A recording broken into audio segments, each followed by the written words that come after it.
পরিবারের যে আকুতি, বিচারটা হতে হবে, দ্রুততম সময়ে বিচার হতে হবে। অভিযানের প্রায় 1 বছর হয়ে যাচ্ছে, এখন পর্যন্ত বিচার কার্যে আসার জন্য অগ্রগতি হয় নাই। এটা বারবার শহীদ পরিবারের কাছ থেকে শুনতে হচ্ছে।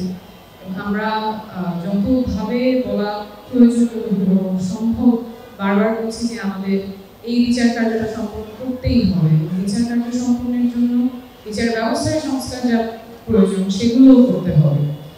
আমাদের শহীদ জাবিরের বাবা একটু আগে বলছিলেন যে নতুন সংবিধান লাগবে, যেই সংবিধানের ছত্রছায়ায় বাংলাদেশের রাষ্ট্র ব্যবস্থা, বাংলাদেশের পুলিশ বাহিনী, বাংলাদেশের নিরাপত্তা বাহিনী নিজের নাগরিককে গুম করতে পারে, খুন করতে পারে, ওই সংবিধানের আমাদের দরকার নেই। আমাদের নতুন সংবিধান প্রয়োজন।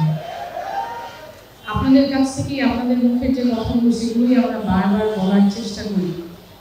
এটা যাবে বাবা বলছেন ছোট্ট ছেলে যাবে, ও বলছিল যে পুলিশ কেন এমন করছে। তো যেই পুলিশ বাহিনী, যেই নিরাপত্তা বাহিনী যে কারণেই হোক নিজের নাগরিকের উপর এরকম নিষ্পেষণ চালাতে পারে, গুলি চালাতে পারে, সেই পুলিশ বাহিনী তো আর নতুন বাংলাদেশে থাকতে পারে না। সেটার সংস্কার তো প্রয়োজন। অ্যান্টিব্যাকটেরিয়াল অ্যাডিটিভ যুক্ত সেরা ওয়াটার ট্যাঙ্ক বিশুদ্ধ পানিতে ব্যাকটেরিয়া জন্মাতে দেয় না। কিন্তু পুলিশের সংস্কার কতদূর হয়েছে?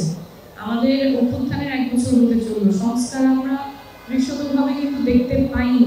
আমাদের বিচার ব্যবস্থার সংস্কার প্রয়োজন, পুলিশের সংস্কার প্রয়োজন, আমাদের প্রশাসনের সংস্কার প্রয়োজন। সেই সংস্কারগুলো কিন্তু আসছে না। যতবারই আমরা আমাদের সাথে কথা বলি, আসলে যে পরিবর্তনের আশায় শহীদরা রক্ত দিয়েছেন, আমাদের আহতরা গুলির ভয় না করে মাঠে নেমে গিয়েছে, সেই সংস্কারগুলো আসলে না হলে জাতি বারবার প্রতারিত হবে, এটা আসলে আমরা আর মেনে নিব না। আমাদের বিচার হতেই হবে, রাষ্ট্রের সংস্কার হতেই হবে এবং নতুন সংবিধানও হতেই হবে। কারণ আমাদের তরুণরা আমাদেরকে পথ দেখিয়ে গিয়েছে, ওই পথে আমাদের যেতেই হবে। আপনারা তো অনেকেই দেখেছেন যে একটা ছবি, বাবু মশাই জিন্দগি বাড়ি হয়ে চাইয়ে লম্বি নেই। ওর জীবনটা আসলেই নর্মাল ছিল না, কিন্তু অনেক বড় ছিল। ওই বড় জীবনের ভারটা এখন আমাদের সবার বয়ে নিয়ে যেতে হবে। ওর কথা রেখেছিল, ওর জীবনটাও দিয়ে গিয়েছে যাতে রাষ্ট্রের কল্যাণ হয়। তার ভাইয়ের হত্যার সে প্রতিবাদ করেছে।